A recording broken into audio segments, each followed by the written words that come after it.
Мен Қабдеш Жұмаділовтің Дарабоз кітабын оқыдым. Бұл кітап жоңғар шапқыншылығы кезеңдерін, Ақтабан шұбырында Алакөл сұламадан кейінгі оқиғаларды, хан кеңестерін, сол заманды және қазақ даласын азат ету кезін сипаттайтын толық тарихи ақпарат беретін кітап. Бұл кітапта көтерілген негізгі мәселелер ол әрине жер мәселесі, жерді азат ету, сонымен қатар елдегі бірліктің болмауы, бірлік болмаса ел болмайтын түсіндіргісі келді кітап. Мысалы түрлі хан кеңестері болды. Сол заманда хан кеңестерінде әрқайсысы жан жаққа тартып отырды. Мысалы батыстан келгендер Ақпатшадан қару алып солармен шапқан дұрыс болады десе, басқалары басқаша деді. Мысалы Ақпатшаның ар жағында қандай ой бар екенін білмейсің, оданша қазір шапқан дұрыс болады деген сияқты әртүрлі пікірлері болды. Яғни басты идеясы ол елдегі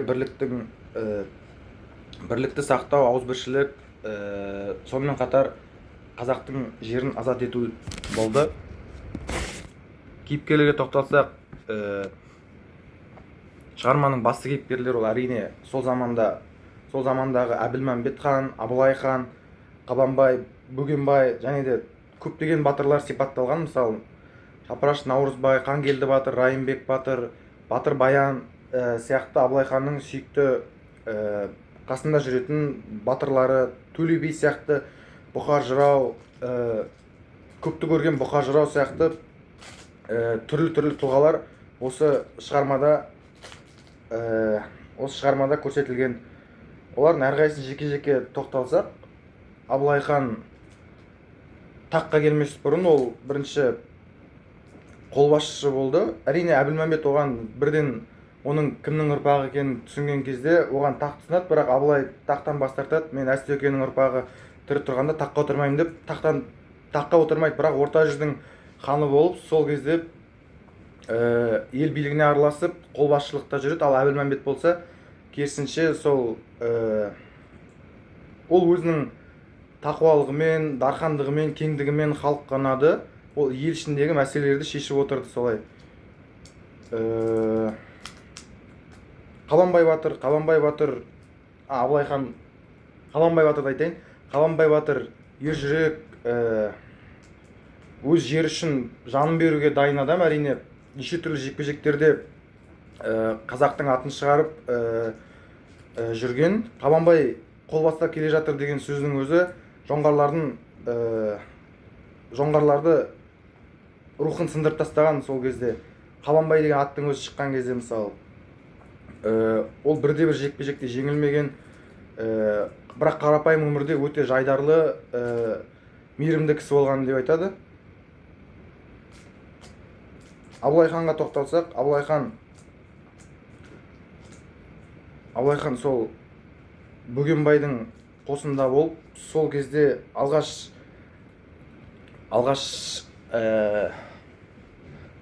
18 атқа қонып, 18 жасында, 20 жасында жоңғарлардың батырын басына алып, сол жерде абылайлап атқа шауып, үлкендердің көзіне түседі. Сол кезде Әбілмәмбет түсініп, оған тақ ұсынады, бірақ алмады. Басқа да Бұқар жырауды айтсақ болады. Бұқар жырау мысалы сол кездің өзінде жасы 80-90-ға келіп қалған. Мысалы Бұқар жырауға келетін болсақ, Бұқар жырауда сол оқиға болып жатқан кезде уже 90-ға келіп қалған үлкен кісі, яғни Әстөкеннің көзін көрген, одан кейінгі Болат хан, басқа да хандарды көріп, оның көз алдында өсті. Абылай хан, Қабанбай бәрі көз алдында өсті. Яғни Бұқар жырау бәрін тіке айтты, қалай бар солай айтты. Бөкенбайға, мысалы Бөгенбай батырға сен ұрысың деді. Абылай ханға сен Төле бидің балын баққан құл едің деген сияқты қылып тигізіп тіке айтып отырған бәрін. Билікті бір қарама қайшылықтарды тіке сынаған, ештеңеден қорықпай, енді қорықпайды ғой, аузы дуалы кісі болған ғой Бұқар жырау. Төле биге келсек, Төле би осы оқиға кезінде ол Қалдан Сереннің қолында Ташкентте әкім болған кісі. Қасында 4 батырымен сол Ташкентте халық бірлігін сақтау үшін Ташкентті басқарады.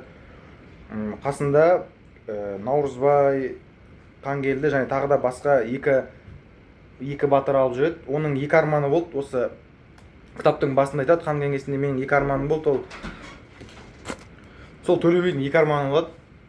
Хан кеңесінде айтқан бірінші арманы ол алтын тақты, ұлы хандар отқан алтын тағымды сүйсем екен деп оны армандайды. Ол арманы орындалып хан кеңесінде оны істейді. Бірақ екінші арманы осы жоңғарлардың қолында кетіп бара жатқан қазақ даласын азат етіп жатқан сәтті көрсем екен дейді. Бірақ сол хан кеңесіндегі хандардың, сұлтандардың, батырлардың бәрінің жан-жаққа тартып отқанын көріп, арманым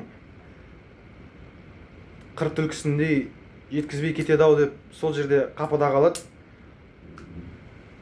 Осылай. Шығармада қандай салт дәстүрлер мен рәсімдер сипатталады дейді. Ой, шығармада салт дәстүрлер көп қой.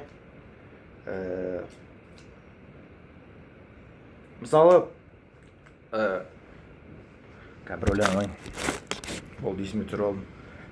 Шығармада хан сайлау дәстүрі, ақ киізге көтеру, жекпе-жек дәстүрлері, басқа да қазақтың салт ұлттық ойындары, көкпар сияқты әскери дайындыққа арналған, жалпы көкпар әскери дайындыққа, әскерге, соғысқа жауынгерлерді машықтандыру, аттарды үйрету үшін ойналатын ойын болған. Басқа да салт дәстүрлерге келсек, ол батырларға ат қою, мысалы Қабанбайға Дарабоз деген ат берілді. Ол аттың берілу тарихы ол былай: Қабанбай бір шайқаста, қандай шайқас еді, шыдан басталатын бір шайқаста жекпе-жекке шығады. Сол жерде оның өзінің аты Қарагер деген аты сүрініп құлап, соның өзінде Қабанбай өзінің 8 метр найзасымен жоңғардың батырын кеңірдектен тығып, ат болмаса да сүйреп алып кетеді. Содан кейін соны көрген бір батыр келіп, оған өзінің ақбоз атын береді. Сол ақбоз атқа мініп алып, ол кері қайтпай, керісінше сол жаудың ортасына жалғыз өзі дара шабады. Оны жоғарыдан көріп тұрған Абылай хан ақбоз атпен дара шапқан Дарабозым-ай, қайралмаған қылышымсың деп, қайраулы қылышымсың деп, сол Қабанбай батырға Дарабоз деген ат береді. Сөйтіп Қабанбайға Дарабоз деген ат береді. Ол кезде де бір қызық диалогтар бар. Қабанбайдың жалпы шын аты Ерасыл ғой, бірақ өз атымызбен аталмайтын болдық қой деп соны меңзеп әзілдеседі. Азан шақырып қойған атымызды естімейтін болдық қой деп әзілдеседі. Абылайда оның да аты екі рет ауысқан, сабалақ болған Әбілмансұр. Ол да сол әзіл түсініп, ол да күлгендей болады сол жерде. Тағы да бір дәстүрі ол сол замандағы жекпе-жек дәстүрі. Жалпы қазақтар жоңғар даласында қазақ даласы жоңғарлардың бодандығында болғандықтан, ол кезде жекпе-жектердің бір өзіндік ерекшеліктері болды. Жоңғарлардың, қалай айтсам болады, жоңғарлар үстемдік етті ғой, сондықтан да олар жекпе-жекті бірінші бастады. Яғни жекпе-жек алдында әрине екеуі ортаға келіп сөз таластырады. Сөйтіп екеуі екі жаққа кетіп, бірінші шабуылды жоңғарлар бастаған. Яғни қазақ батыры тек қана қорғанады, жоңғар келіп шабуыл жасайды. Сөйтіп кезек-кезек бола берген. Басқа да салт дәстүрлер, қыз алып қыз берісу салт дәстүрін айтуға болады. Мысалы, Қабанбайдың өзі, Қабанбайдың баласы, Қабанбай өзінің баласына жоңғардан қыз алып берген. Яғни жалпы жоңғарлардың бәрі жаман болмаған. Енді айтады ғой, енді жақсы адамдар болған жоңғарлардың ішінде. Сөйтіп Қабанбай бір жоңғардан қыз алып құда болған. Оның өз салт дәстүр қазақтың.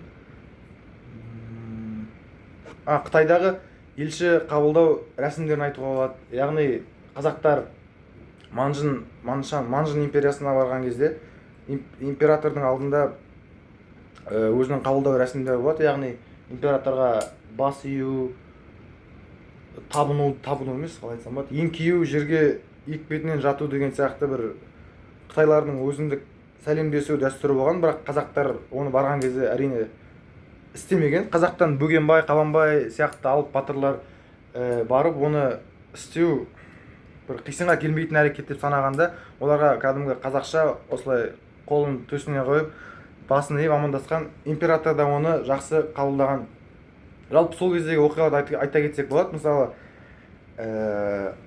қазақтар сол Қытайларға барған кезде өзімен бірге тарту ретінде қазақтың қарама ақпа аппақ жүз сәйгүлік апарады. Соны іздеп жүрген кезде сол жылқылардың арасынан жартысы ақ, жартысы қара бір сәйгүлікті сол Қытай императорының әйеліне тартып өтеді. Сонымен қатар аңға шығу дәстүрін айтуға болады. Сол Қытай императорына қазақтың апарған қыран бүркіті мен құмай тазысы қатты ұнайды, себебі император өзі аңға шыққанды жақсы көреді екен.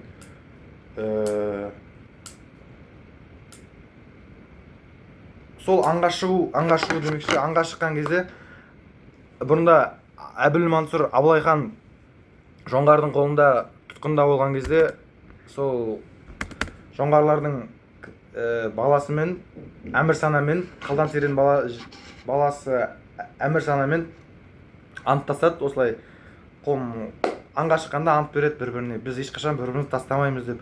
Осы антта кейін осы кітап желісі бойынша соңына қарай Қытайлармен кішкене қақтығысқа алып келеді. Оны айтып беремін асықпай. Бірге болыңыздар. Кітап оқу барысында өзімнің танымдық, өзім тапқан танымдық жаңалықтар, мен білмеген жаңалықтармен бөлісе кетейін. Қазақ батырлары тек жау жүрек батыр ғана емес, сонымен қатар ақылмен де, тек қара күшке салмай, ақылмен де ойланып, стратегиялық жоспарлар құра білген. Жалпы қазақтардың бұрыннан кеткен тактикасы ол бір қапталды тіке шаптырып, бір қапталды бүйір беттен, сосын басқа қапталды артынан келіп шабуылдап, жауды қоршап, солай жаумен күресіп отырған. Басқа да стратегиялардан келетін болсақ, мысалы Бөгенбай қазақ таласын азат ету басталған кезде Бөгенбай жоңғар қақпасының тұсына келген кезде тұрып қалады. Себебі жоңғар қақпасы қорғанушыларға ыңғайлы да, бірақ шабуылдайтын адамдарға өте бір ыңғайсыздық тудырған, себебі жоғарыдан олар мылтықпен атқан, садақпен атқан. Жоңғар қақпасын азат ету оңай болмаған. Сол кезде Бөгенбай батыр өзі төсек тартып қалыстын жатқан кезі, сол кезде Қабанбай басқа жақтан қазақ жерін азат етіп келіп, сол Бөгенбайдың қосына келіп қосылады. Сосын Бөгенбай мен Қабанбай өзінің жиені сол Бөгенбайдың бір қолын бастайды, сол қолы кіре алмай жатады жоңғар қақпасына. Сол кезде Қабанбай айтады, енді не істейін деп жатсың дейді. Манағы жиені Қабанбайға, енді мен не істесем де менің қасымда қазақтың Сардар батыр тұрған жоқ па, мен ештеңе уайымдап отқан жоқпын деп Қабанбайға айтады. Қабанбай сол кезде күлімсіреп тактика құрғысы келеді. Тактикасы былай болады. Ол сұрайды, сол тұрған жоңғар қақпасы тұрған жерге тамақ қайдан келіп жатыр дейді. Тамақ оларға оның артындағы бір көрші ауылдан, жоңғар ауылынан келіп жатыр екен. Онда сол жерді шап десейші дейді Қабанбай батыр. Сол жерді барып шауып, мына жоңғар қақпасындағы жоңғарлар тамақ болмағандықтан әлсіреп, сол жерді алады, азат етіледі жоңғар қақпасы. Басқа да танымдық жаңалықтар ол жоңғар мемлекетінің құлауы ол тек қана қазақ пен Қытайдың шабуылдарынан, әрекетінен емес, өзінің ішіндегі таққа талас, билік құмарлық, сондай бір заттардан болғанын аңғардым. Себебі Қалдан Серен өлгеннен кейін сол жоңғар даласының ішінде де біздің қазақ таласы сияқты таққа таластар, бөлінушіліктер, ру тайпалар сияқты түсініспеушіліктер болған. Біздің қазақтар да сол сәтті пайдаланып, елді азат етуге бел буады. Шабуылды жалпы сол кезде бастайды. Солай общем. Ендігі мен қазіргі кітапта болған сюжеттерден бір-екі эпизод оқып беруім керек. Бірінші өз сөзіме айтып қарайын, түсіндіріп көрейін. 1740 жылы хан кеңесінде осы қазақтың бүкіл даласынан жиналады хандар, бірақ Әбілқайыр хан өзі келмейді, өзінің ұлдарын да жібермейді. Себебі оның реніші бар, себебі негізі таққа сол отыру керек еді, бірақ халықтың билердің сайлауымен Тәукенің немересі деп таққа Әбілмәмбет отырады. Сол кезден уже бірлік болмай бастайды қазақтарда. Хан кеңесіне түгел жиналмайды барлығы. Солай хан кеңесі басталып, кіші жүз жақтан Жәнібек Тархан, Ташкенттен Төле бидің өзі келеді, Қабанбай, Бөгенбай батыр, Абылай хан, Әбілмәмбет бәрі сол хан кеңесінде болады. Мәнерлеп оқып берейін бір сюжетін. Осы хан кеңесінде түрлі сөздер айтылып жатыр. Біреуі Ақпатшаның астына кіріп, олардың қаруын алып, жоңғарларды мылтықпен қумаймыз десе, бірі қазір атқа қонып, қазір шабайық деген сияқты түрлі пікірлер кетіп жатты. Әбілмәмбет те, Абылай да әзірше көмей көрсетіп, сыр ашпай жұрттың сөзін үнсіз тыңдаумен отыр. Әсіресе өткір көзін ашық есіктен көрінген көкжиектен айырмай сазарып қалған Абылайдың жүзіне қазір қаһарлы ашу байқалады. Іші қазандай қайнайды, күресуге дәрмен жоқ, өзімен өзі іште арпалысып отырғаны анық. Ол туралы қазір ел ішінде айтылған өсек аяң, алып қашты әңгімелер де аз еместі. Абылай қалмақтың бір қиық көз тобылғы торы сұлуын құшты да өзге дүниені ұмытып күрк болған тауықтай жатып алды-ау деген сияқты алып қашты әңгімелер ел ішінде жүріп жатты. Бірақ оқуым керек. Кеңесте қолайлы сәтті қолдан бермей таяу арада аттаныс жариялауды жақтаған пікірлер де аз болған жоқ. Бұл жөнде қашанда желдің өті жаудың бетінде жүретін Керей Найман батырлары мен Төле бастаған ұлы жүз билерінің сөзі бір жерден шықты. Әсіресе атақоныс ел жұрты жау қолында қалып жоңғар хандығына ауыр алым салық төлеп тұратын ұлы жүз азаматтарының араша тілеген ащы даусы кімді де болса елең еткізерліктей. Бұл күніне жасы 85-ке келіп, сақал шашы селеудей ағарып кеткен Төле бидің сөзі жұртты бірден ұйытып алды. Мен кәрі сүйегімді сүйретіп жат қолында қалған сонау Ташкенттен келгенде жүрегімді жарған екі үлкен арман болатын, деді. Жасы жетіп жағы түсуге айналса да жүрісінен жаңылмаған кәрі тарлан. Оның бірі кешегі Әзтәукенің алтын тағын ту тіккен ордасын көріп көңілімді бір демдеу еді. Ол арманым орындалды. Бұдан кейін хан кеңесіне келіп ағайынның алтын жүзін көремін бе, жоқ па, ол жағы Алланың ісі. Екіншісі, ата жұрттың жау қолында ада күде тазарып, азат еркін ел болғанын көріп өлсем деуші едім. Арман шіркін Алтайы түлкідей бұлаңдап жеткізбейтін сиқы бар ма қалай деп ентігіп басып сәл отырады. Өмірі басына ноқта кемеген, көзіне қамшы тимеген азат асау ел едік. Тегінде қасиетті халқымыздың қазақ деген есімі азат деген сөзбен төркіндес. Азаттықтан айырылғаны қазақтың құрып біткені. Міне ұлы жүз ұрпағының жоңғарға қарап қалғаны. Алдына 50 жыл, артына 30 жылдай уақыт өтті. Халықты артық қан төгістен үркін босқынан аман сақтап қалу үшін амал жоқ. Халдан қанмен тіл табысуға тырыстық. Шама жетпесе шара бар ма? Кеше байтақ қала Түркістанда Әзтәукенің төрінде отырған Төле би бүгін дұшпанға пенде болып Ташкенттің босағасын күзетсе, ол да қызыл қарын жас баланың қамы еді. Түйені жел қозғаса, ешкіні аспаннан кер дегендей Төленің күйі осындай болғанда басқалардың жағдайы айтпаса да түсінікті. Жараны жасырып керегіне қандас бауырлардың қазір қорлық пен зорлық. Мынау бет. Қазір.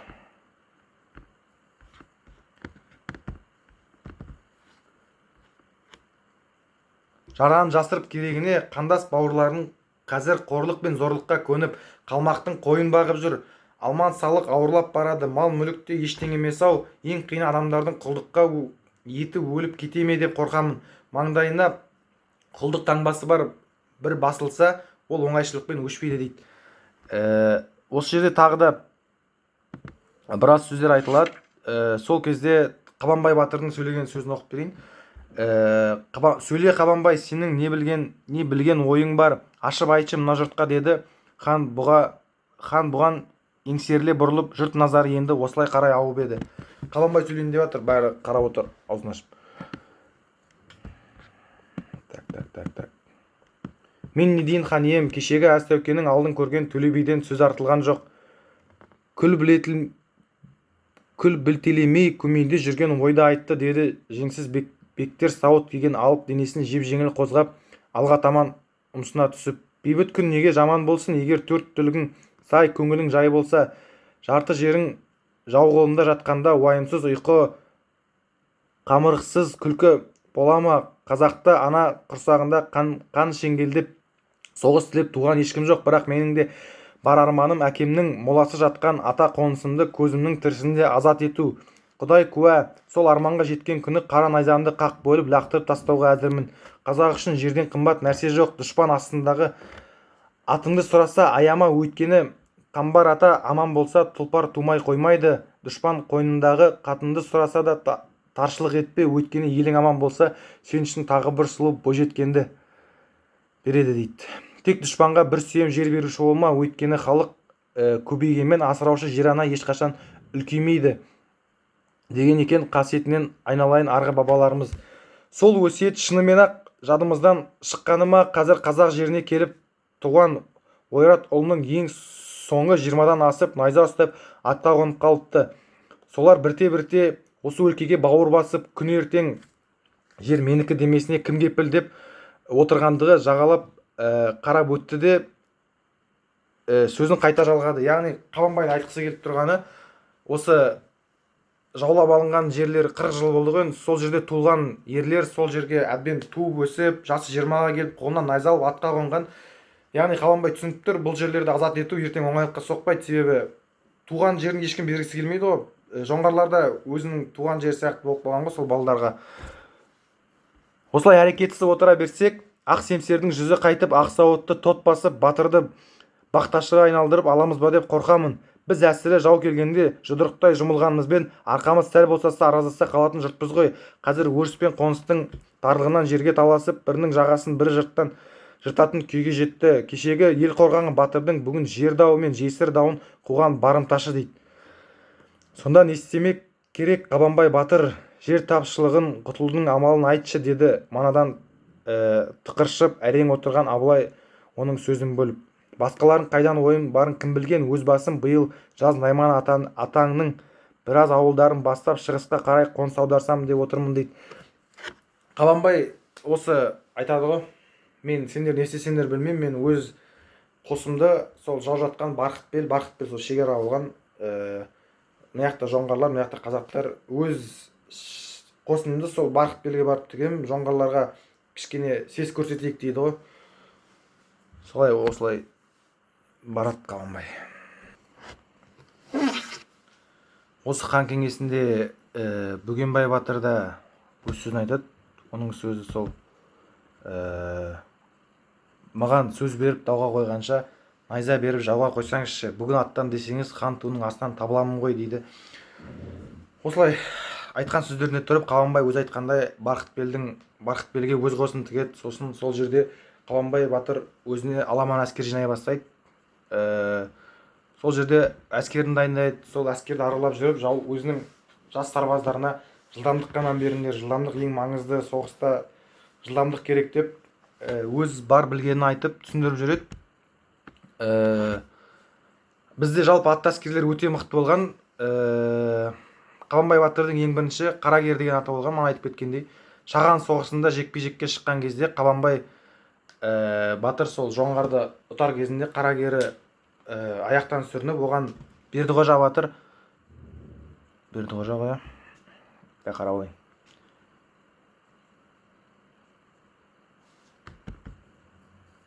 Бердіқожа келіп ақбозат беріп, сол Қабанбайды құтқарып қалады. Қабанбай дәл шабады ғой жоңғарларға. Сосын соғыс біткеннен кейін Бердіқожа ақбозатын әкелген кезде ол алмайды. Сол ақбозат дарабоздың екінші аты болып өзінде қалады.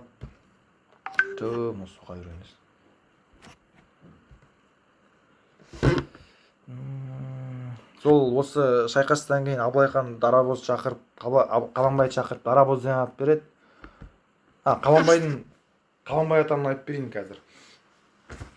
Жалпы Қабанбай жас кезінде, жасы бір 16 жастар, 18 жастар кезінде жоңғардың Өрже Жырғыл деген бір нояны бастаған бір ауылы болған. Қабанбайдың әкесі де батыр болған кісі. Сол Қабанбайдың әкесін сол жоңғарлар сол бір майданда өлтіріп кетеді.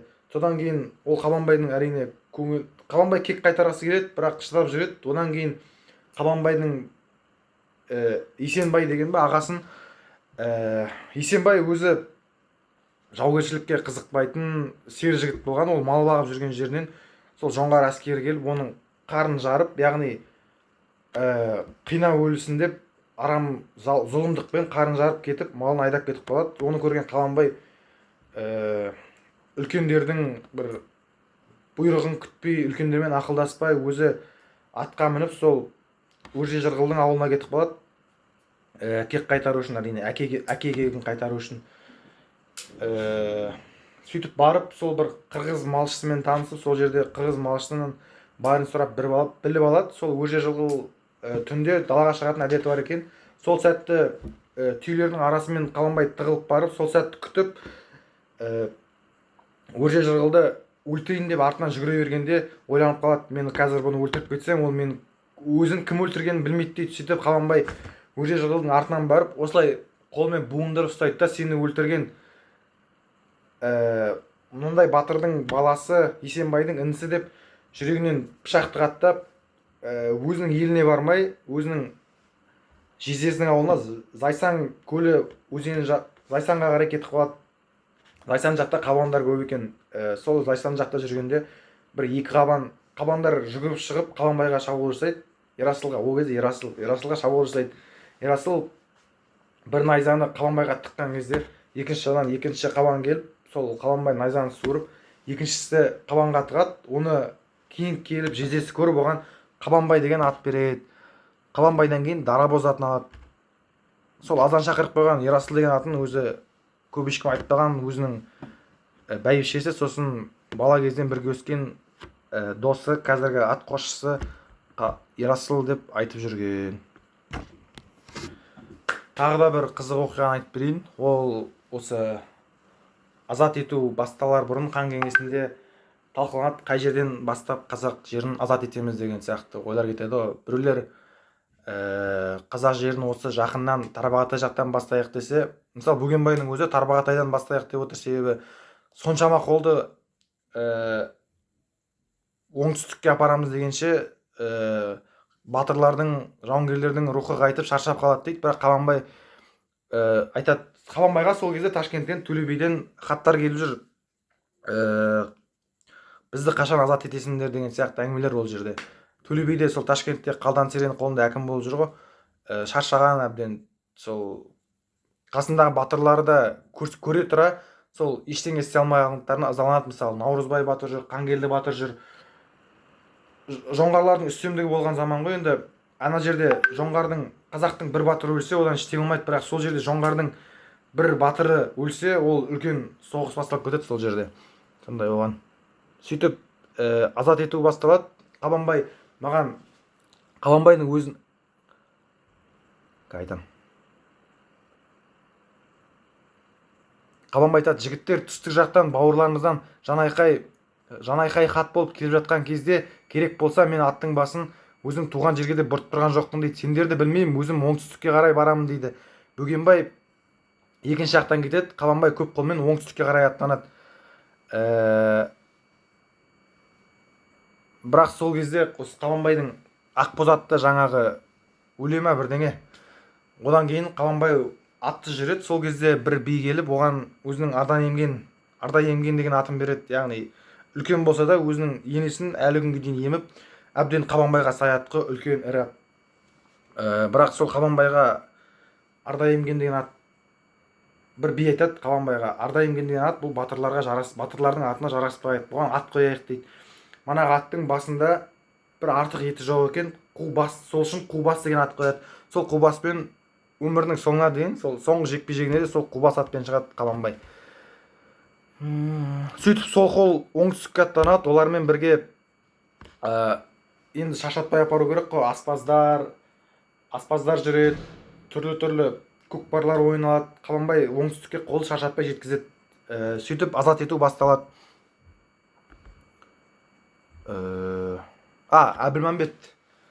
Әбілмәмбет сол кезде Түркістанда отқан екен. Түркістанның өзінен шығып, қасында бір шатыр тігіп, соның ішінде Әбілмәмбет өзінің әбден азып кеткен, себебі хандық дәуірі бітіп баратыр. Хандық дәуірі бір қалай айтса болады, жоңғарлардың қолында кетіп бара жатыр ғой. Енді тарихта аты жаман атпен қалайын деп тұр ғой.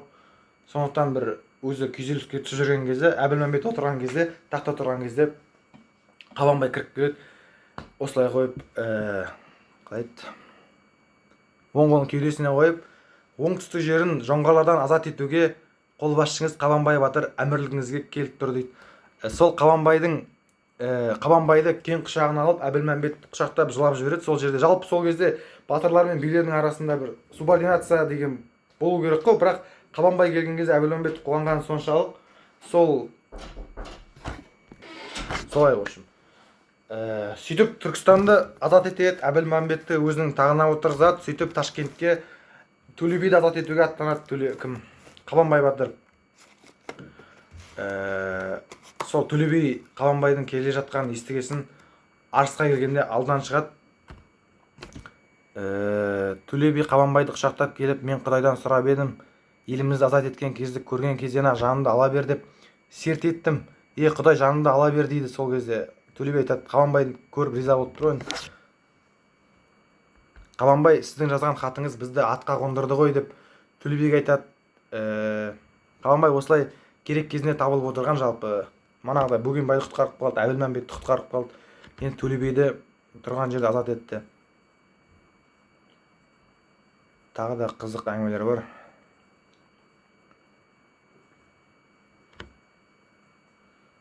Так, кабрөлен. Тағы да азат ету жорықтарын айтып өтейін. Осы Шамалған, Қаскелең, қазіргі Алматының айналасы ғой, сол жерлерді азат ету кезінде қазіргі Қаскелең деген жерлер сол кездегі жоңғар батырларының атымен аталып кеткен. Қазірде солай аталады. Сол азат ету кезінде Шамалғанда Наурызбай Сардардан тұрған, себебі Наурызбайдың өзінің туған жерлері осы. Мен шығайын, Сардар осының басын аламын деп басын алады Шамалғанның. Сол кезде сол жерден Қаскелең шығып, Қаскелең осы Шамалғанның немере ағасы ма бірдеңе. Қаскелең шығып, мен осы жорықты Қабанбайдың өзі бастап келді, Қабанбайды жекпе-жекке шақырамын деп Қабанбай жекпе-жекке шақырады. Негізі Қабанбай ол кезде жекпе-жекке көп шығып жүрген жоқ, себебі Сардар атанған, қасында жас батырлар, Наурызбай батыр, Наурызбай емес, Райымбек батыр, басқа да Есменбет батыр, Бердіқожа батыр деген сияқты батырлар көп. Қабанбай өзі жекпе-жекке шықпайды. Сөйтіп қасындағы батырлар келіп айтады ғой, Сардар,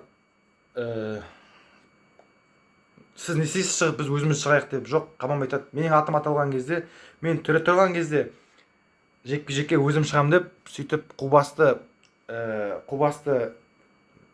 ер-тоқымын тартып, өзі атқа қонып жекпе-жекке шығады. Жекпе-жекте сол бұрынғы әдісі бойынша бірінші барған кезде найзасын тайдырып қайтып, барлап оның әлсіз тұстарын қарап қайтады.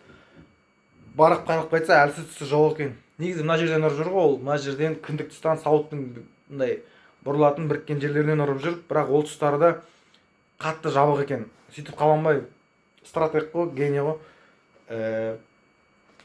Екінші шабуылында қасына атпен Қубаспен барып, найзасын сол жерде жерге қадап, жоңғардың оң жақ бетіне шығып, аттың басын тартады. Қубаста сондай жекпе-жектерге әбден әккіленіп болған ғой, аты. Екі алдыңғы аяғын көтеріп келген кезде Қабанбай нән шоқпарымен Қаскелеңнің басын ұрып шашып жіберді сол жерде. Сөйтіп сыртта қарап тұрған батырлар риза болып, бір мін жоқ қой деп таңғалады. Тағы қандай қызық жерлері бар.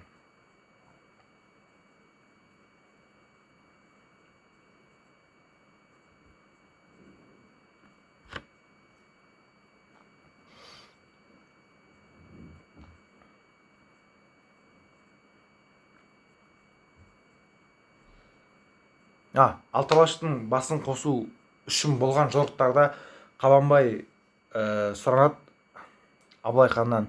Мен болдым демейді енді. Сұранады, дальше қазақ халқы Қабанбайсыз да бір соғысып көрсінші деп Абылайға айтады. Бірақ Абылай хан айтады, Қабанбай Абылайды жарты жолда тастап кетті деген сөзді естігеннен кейін халық не ойлайды, сен жүр деп.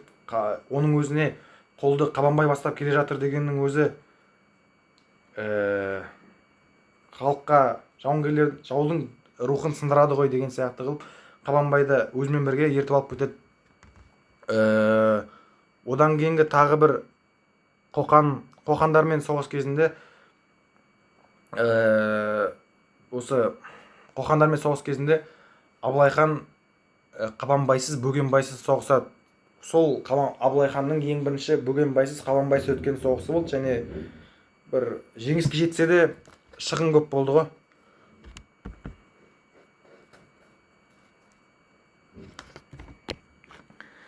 Енді өзіме әсер еткен бір тұстарды, таңғалдырған тұстарды айтып кетейін. Жалпы қазақтар жоңғарларды шекарадан түріп тастайды ғой, қазақ жерінен шығарып. Сол кезде қытайлар жоңғарларды тарихтан жойып қырып жібереді. Сол кезде Қабанбай айтады, қанша жоңғарлармен соғыссақ та Қабанбайдың бір жаны ашығандай болады ішінде. Абылай хан да хан кеңесінде бас көтеріп, 40 жыл қырғызсақ та, қанша жыл соғыссақ та, сол жоңғар жұрты енді тарихта жоқ дейді. Бұл жерден қазақтың жауына да жамандық тілемейтінін көре аламыз. Осы жоңғарларды жойып жібергеннен кейін Әмірсана қазақтарға, Абылай ханға келеді. Сол кезде қытайлар келіп, Әмірсананы қайтарып беріңдер дейді. Одан кейін қытайлар жоңғарлар иелік еткен, сол бұрын 40 жыл бойы иелік еткен жерді қазақтары бізге қайтарыңдар деп қытайлар сұрайды. Сол кезде қазақтар, жоқ, қателесесіңдер, ол Қытайдың жері емес, ол біздің қазақтың жері. Бізге өзіміздің жерден басқа бір түйім жер керек емес. Бірақ егер де біздің жерге біреу аяқ басса, біз өзіміздің қанымыз төгілсе де сол жерді қорғаймыз деп қытайларға айтады Қабанбай батырлар. Сол кезде хан кеңесі болады. Қытайлар 30 000 қол жинап шекараға келіп тұрады, бізге Әмірсананы қайтарыңдар деп. Сол кезде хан кеңесінде не істейміз, Әмірсананы беріп жібереміз бе деген әңгімелер болды. Бірақ Абылай хан бала кезінде, жас кезінде мана аңда жүріп анттасқаны бар, Әмірсананы бергісі келмейді ғой енді. Сол кезде Қабанбай сөйлеген кезде, сендер сол Қытай 30 000 халықпен Әмірсананы іздеп келіп тұр деп ойлайсыңдар ма? Жоқ, олардың басқа ойлағаны бар, олар біздің жерге көз сүзіп тұр дейді. Керек болса қазір атқа қонып шабуылдайық дейді. Бірақ сол кезде Абылай хан тұрып, мен сендердің ерліктеріңе ешқандай күмәнім жоқ, бірақ біз азбыз, біз Қытайлармен соғысамыз деп жүріп таусылып қаламыз ғой, біздің санымыз жетпейді дейді. Оданша бірақ үндемей отыра бергенде де болмайды, оданша кішкене сес көрсетіп шабуылдайық дейді. Бірақ соғыс ашпайды, ашық соғыс жарияламайды. Сөйтіп онда таң ата шығайық. Қытайлар графикпен жүрген ғой, таңға дейін ұйықтаған. Сол олар ұйықтап жатқан жерден шабайық деп, Қытайларда білтелі мылтық болған. Соның бәрін ойластырып, қазақтар бір тиіп, бір қашып, бір тиіп, бір қашып шауып, сол Қытайларды әскерін ойсырата жеңіп жібереді. Сол жерде ол әңгіме сол Қытай даласында тарап, барлығы қазақтардың кім екенін танып, сол кезде қазақтар бір абырой жинап алады. Сол кезде қазақтардың алғашқы дипломатиялық бір елшілік жіберуі болады. Сол жаңағы Маншын империясына, императорға, Қытайға Бөгенбай, Қабанбай, сосын Қудауысты Құттыбай бәрі Қытайға елшілікке барып, сол жерде сол мәселе, жер мәселесін шешеді. Сол кезде Қытай басшысы, император, ал енді ақ патшамен Қытай қырылса, сендер кім жақта боласыңдар дейді. Сол кезде Қудауысты Құттыбай тұрып, екі алып ел арпалысып жатқанда, біздің араласқанымыз ұят болар, біз бейтарап тарап ұстаймыз деп, сол ситуациядан жақсы шығып кетеді. Абылай ханның да айтқысы келген сол, кейін ауылына келіп болған оқиғаны Абылай ханға жеткізген кезде, Абылай хан соның сөз тапқыштығына, сол Қытайдан сый көріп қайтқанына іштей риза болады. Осы Абылай хан билік еткен 10 жыл жалпы Абылай ханға аздық етті.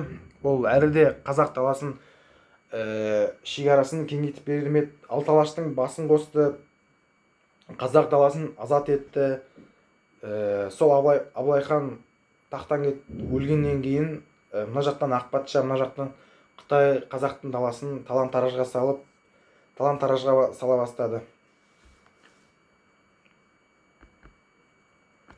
Енді Қабанбайдың кітаптың соңғы жақтарында Қабанбайдың төсек тартып ауырып жатқан жерлерін айтады. оның да ауруы бөгенбайдікі сияқты беліне, бүйрегіне, қуығына салқын тиген қабанбайдың бір төсек тартып қорланып намыстанып жатқан кезі, мен сонда айдаладағы малшы сияқты осылай қиналып өлемін бе, оданша жекпе-жекте жанымды алмадың ба құдай деп құдайдан сұрайды. Сол жасы 70-тен асқан кезі қабанбай төсек тартып қалады. Сол кезде қабанбай соғыс даласында өлім керек еді ғой деп өкінеді. Наурызбайлар келіп сардармен қоштасып, бүкіл батырлар кіріп шығып, сардардың төсек тартып жатқанын көріп, кіріп шығып кетіп жатты. Сол қабанбайдың төсек тартып жатқанын естіп,